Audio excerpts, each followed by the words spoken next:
반갑습니다. 개혁신학이란 무엇인가? 그 네 번째 시간으로 오직 은혜에 대해 강의하도록 하겠습니다. 여러분, 우리가 구원에 있어서 인간의 행위와 인간의 공로는 그 구원의 조건을 충족시키지 못한다라고 배웠습니다. 그리고 오직 하나님의 은혜로 말미암아 우리가 구원을 받게 되고 오직 하나님의 은혜만이 그것을 충족시킬 수 있다라고 배웠는데요. 그래서 이것을 가르쳐서 우리는 오직 은혜로 구원받는다 합니다. 오직 은혜를 이해하기 위해서 그런데 중요한 개념을 우리가 먼저 알아야 됩니다. 그것은 바로 언약입니다. 우리가 흔히 개혁신학을 언약신학이라고도 하는데요. 성경을 구약, 신약 할 때와 같이 성경이 옛 언약과 새 언약에 대해 말하고 있으니 신학 역시도 언약에 기반해야 한다는 것이죠. 그렇기 때문에 성경은 언약의 책이고 언약적 용어가 많이 들어가 있습니다. 여러분, 언약 개념을 놓치고서 성경이 말하고자 하는 메시지를 이해할 수 있다 없다? 없다라는 것입니다. 여러분, 개혁신학을 종종 언약신학이라고 부르는데요. 개혁신학이 성경 속의 언약 구조를 구속의 전체적인 계획이 이루어지는 중요한 요소로 보기 때문입니다. 성경 전체를 이해하고 해석하는데 중요한 열쇠가 된다라고 보기 때문입니다. 그렇기 때문에 개혁신학은 이 언약적 모티브, 이 언약의 모티브를 구속사역이 수행되는 전체 틀로 보고 강조하고 있는 것이죠. 여러분, 개혁신학에서 언약을 몇 가지로 나누는지 아십니까? 세 가지로 나눕니다. 첫째는 구속언약, 둘째는 행위언약, 셋째는 은혜언약이죠. 이 세 가지 언약들의 독특한 특징들에 대해서 우리가 간단히 살핀 뒤에 이 세 가지 언약을 통한 오직 은혜의 개념을 보도록 하겠습니다. 첫째로 구속 언약이란 무엇일까요? 이 언약은 신학적인 개념인데요. 성경 어디에 이 구속 언약의 개념이 나오는지 아십니까? 스가랴 6장 13절입니다. 스가랴 6장 13절에 이 구속 언약이 근거하고 있는데요. 이 구속 언약이란 영원전부터 존재했던 삼위 하나님께서 창조사역, 그의 창조사역 전에 영원의 상태에서 삼위 하나님께서 우리의 구원에 대해서 상호간의 연합과 합의에 관한 그 언약을 구속 언약이라고 합니다. 우리가 잘 알다시피 에베소서 1장을 보면요, 성부와 성자와 성령 하나님 모두가 영원전부터 계획된 그 구속사역을 함께 이루어 가심을 우리가 볼 수 있는 것이지요. 그런데요, 그 구속사역에 있어서 삼위 하나님의 각각의 고유사역이 있습니다. 그죠? 성부 하나님께서는 구원할 자를 택하신 다음에 구속사역을 시작하기 위해 누구를 세상에 보내십니까? 성자 예수님을 보내십니다. 성자 하나님께서는 구주와 중보자로서 구속사역을 성취하시지요? 예. 그리고 그러면 성령께서는 어떻게 하십니까? 하나님의 백성들에게 성자가 이미 이루신 그 구원을 적용시키시고 그 구속사역에 대해서 보증하시는 역할을 하십니다. 그런데 우리가 흔히 오해하는 것이 있습니다. 그것은 바로 창조는 성부만의 사역, 구속은 성자만의 사역, 그리고 성화는 성령만의 사역으로 잘라 구분 짓는 것입니다. 성부가 성자를 보내고 성부가 승천하신 성자와 함께 성령을 보내심으로 인해서 그 사역을 분리시켜서 생각할 수도 있지만 성경은요, 전체 성경은 우리에게 창조와 구속과 그리고 성화에 이르기까지 그 모두가 삼위일체 하나님의 사역으로 함께 보고 있는 것입니다. 그런 의미에서 인류의 구속 계획은 영원 전부터 삼위 하나님 안에서 완전한 연합과 합의가 있었다라는 것이 바로 이 구속 언약의 핵심이다라는 말입니다. 그럼 둘째로요, 행위 언약을 보겠습니다. 여러분, 우리가 알기로 언약은 둘 이상의 당사자 간의 합의를 이야기하는 것이죠. 그런 면에서 행위 언약은 하나님께서 그가 처음으로 창조하신 아담과 하와와 맺은 언약입니다. 구속 언약이 삼위 하나님 간의 언약이었다면 행위 언약은 하나님과 인간 간의 언약이죠. 여러분, 여기서 아담은 어떠한 역할을 하는 것입니까? 최초의 인간으로서 전 인류를 대표하는 역할을 하는 것이죠.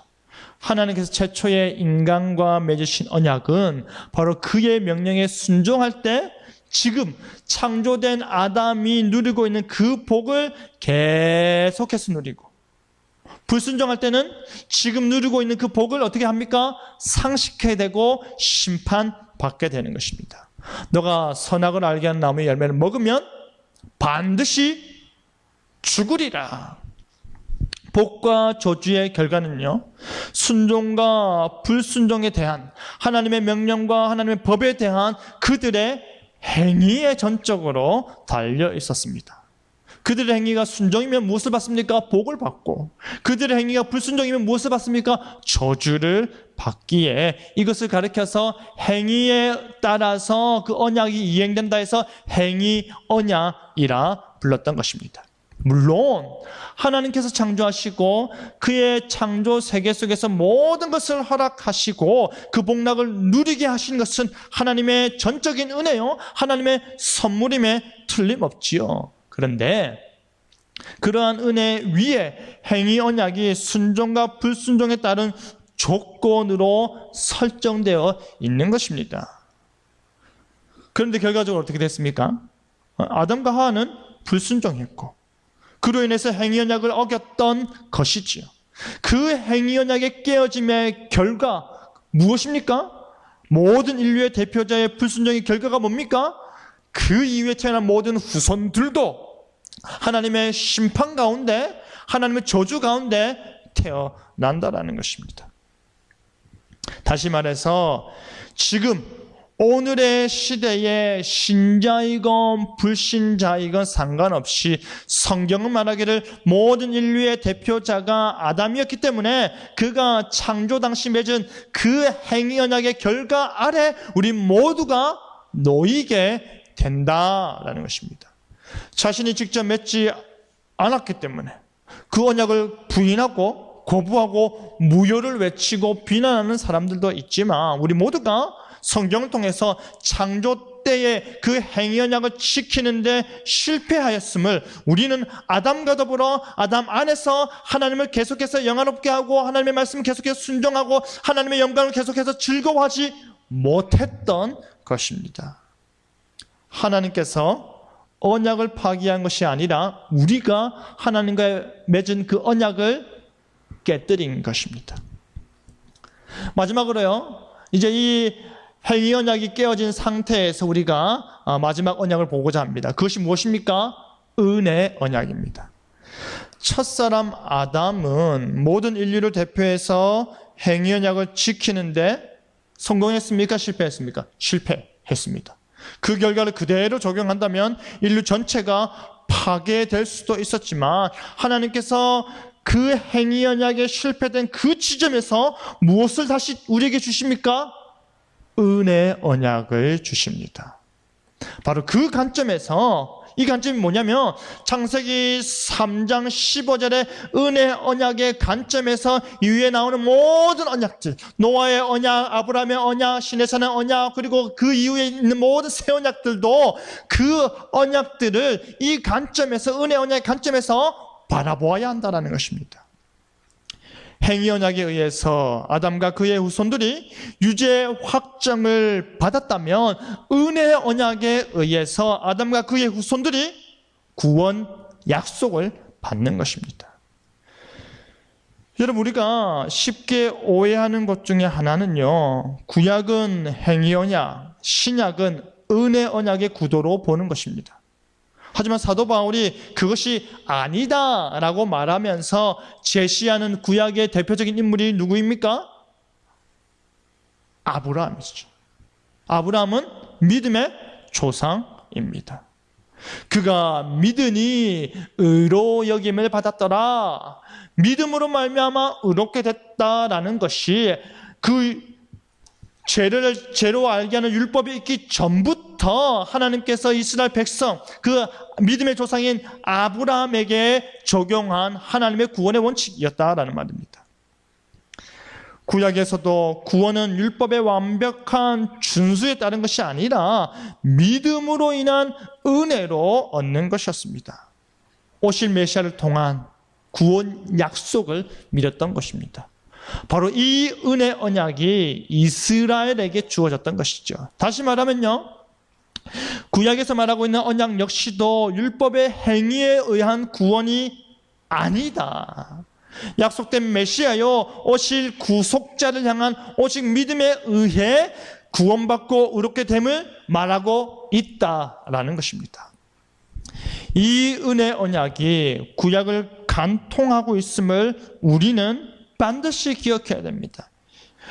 이 은혜 언약이 구약 전체, 성경 전체를 간통하고 있음을 우리는 반드시 기억해야 합니다. 이 구원 메시지는요, 행위 언약이 깨어진 그 이후로부터 지금까지 동일합니다.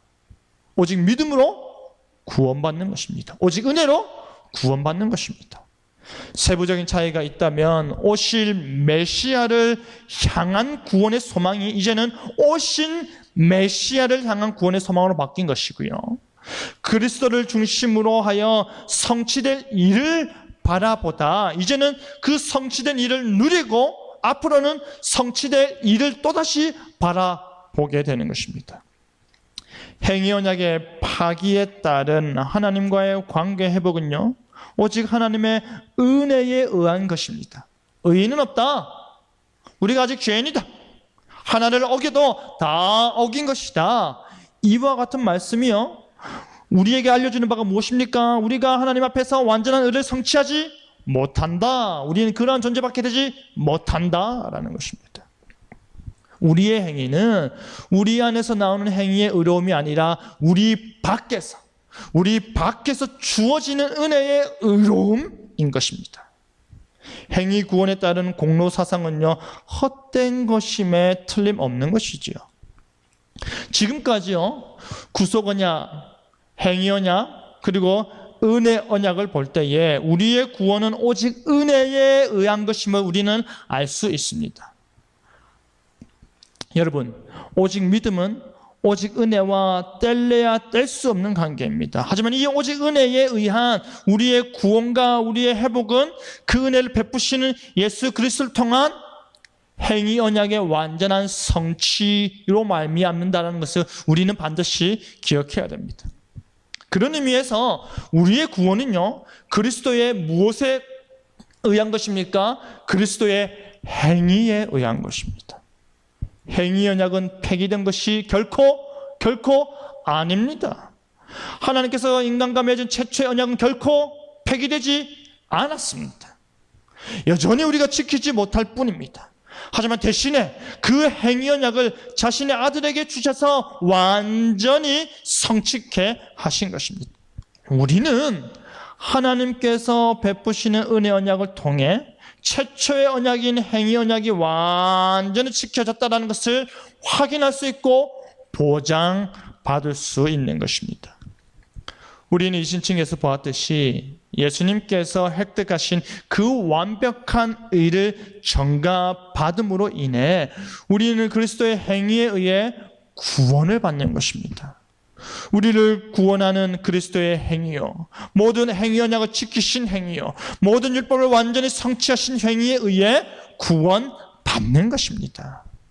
우리는 하나님의 선물인 믿음으로 구원을 받고 그것에 우리의 행위가 전혀 포함되지 않음을 알기에 무엇으로 구원받는다라고 고백할 수밖에 없습니까? 오직 은혜로 구원받는다라는 것입니다. 그렇기 때문에 여러분, 행위 언약의 당사자인 아담을 첫 아담이라 부르고 그 행위 언약의 성취자인 예수님을 둘째 아담이라 부르는 것입니다. 첫째 아담이 불순종함으로 인해 실패한 언약을 둘째 아담이 순종으로 성취하는 것입니다. 여러분, 구약은 행위 언약이고 신약은 은혜 언약이 아닙니다. 구약에는 복음이 없고 신약에만 복음이 있다라고 말해서도 안 됩니다. 은혜 언약은 창세기 3장부터 우리에게 주어졌고 인류 역사 속에서 함께하고 있는 것입니다. 이 은혜 언약은 구약 전체에 존재하며 신약에까지 이어지면서 무엇을 말하고 있습니까? 우리의 구원은 오직 은혜다. 우리의 구원은 오직 은혜로 이루어진다라는 것입니다. 우리 주님 되신 그리스도께서는 우리의 죄의 형벌을 대신 지시고 그의 택한 백성들을 위한 법적 요구를 대신 응하셨습니다. 그리하여 우리가 법적으로 의롭게 되었는데요, 예수님께서 응하셨던 그 행위 언약이 우리에게는 은혜 언약의 영원한 기초가 되는 것입니다. 오직 은혜에 의해 우리가 하나님의 백성이 되고 하나님께서 우리의 하나님이 되는 그 언약의 약속을 누리는 것입니다. 오직 성경을 통해서 우리는 오직 믿음으로 말미암아 구원을 받고 그 오직 유일한 중보자이신 예수 그리스도를 통하여서 우리가 오직 은혜로 구원받아 하나님의 친백성 언약이 회복된 그 영원한 복락을 누리게 된다라는 것입니다. 오직 은혜로 우리는 구원받습니다.